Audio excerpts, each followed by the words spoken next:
বিসমিল্লাহির রহমানির রহিম। আসসালামু আলাইকুম। কেমন আছেন আমার প্রিয় বন্ধুরা? আশা করি যে যেখানে যেভাবেই থাকুন না কেন অনেক অনেক ভালো আছেন, সুস্থ আছেন। আমিও আল্লাহর অশেষ রহমতে আপনাদের সকলের দয়ায় আলহামদুলিল্লাহ ভালো আছি। তো বন্ধুরা, অনেক ছোট্ট একটা ভিডিও নিয়ে আজকে আমি আপনাদের সামনে হাজির হয়েছি। তো ভিডিওর শেষ পর্যন্ত আপনারা আমার সাথেই থাকবেন ইনশাআল্লাহ। তো ভিডিওটা দেখতে থাকুন, হয়তো আপনাদের একটু হলেও ভালো লাগবে।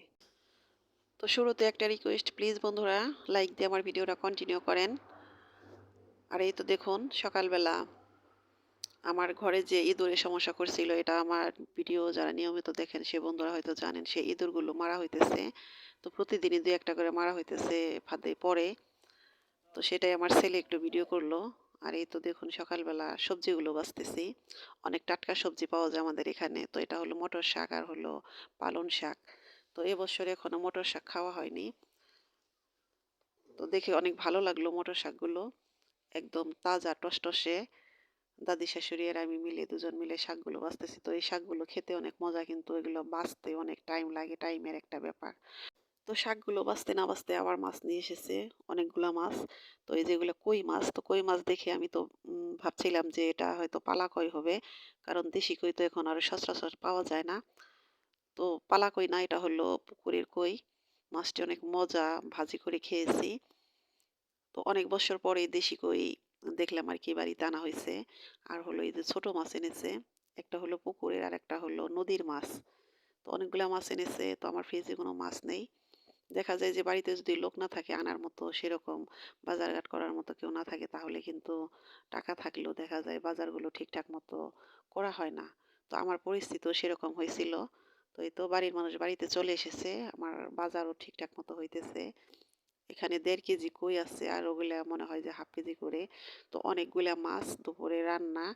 তো এখানে সবাই বসে আছি। তো সবাই বসে গল্প করতেছি, এ সময়ে আপনাদের ভাই মাছ নিয়ে এসেছে। তো আমার যা বলতেছে, ভাবি দুপুরে রান্না করবেন আবার সেমাই বানাবেন, আপনি তো সাইরা সারা পারবেন না, তাহলে মাছগুলো আমরা কাইটে দিই। তো একটা হলো আমার নিজের যা, একটা হলো চাস্তো যা, আমরা ৩ যা মিলে এই যে মাছগুলো কাটতেছি। অনেক ধরনের গল্প করতেছি ৩ যা মিলে, খুব ভালো লাগতেছে। তো সবাই মিলে কাজ করা, সবাই মিলে এক জায়গায় বসে গল্প করার কিন্তু মজাই আলাদা। আমরা এগুলা খুব পছন্দ করি, আমরা এগুলা করি। আমরা দেখা যায় একটু সময় হলে যারা যারা মিলে একত্রিত হয়ে অনেক ধরনের গল্প করি। কোনো কাজে যদি কিনা সমস্যা হয় সেগুলো আমরা সবাই মিলে করি।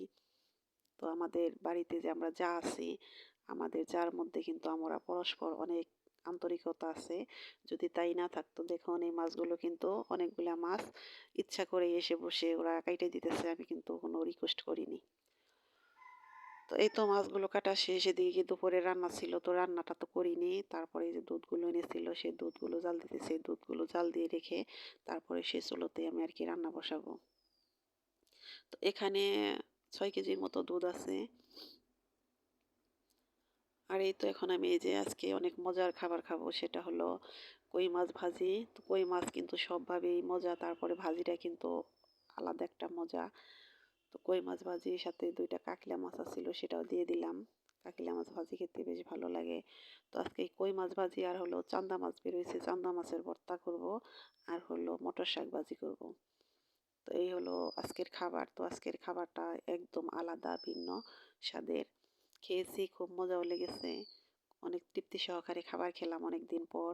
কারণ যে পালা মাছগুলো যত বড়ই থাক না কেন, সেগুলোর চাইতে কিন্তু এই দেশি ছোট মাছ কাছে কিছুই না, স্বাদের তুলনায় কিন্তু অনেক ব্যবধান। এই তো দেখুন মাছগুলো এই যে ভাজা হয়েছে।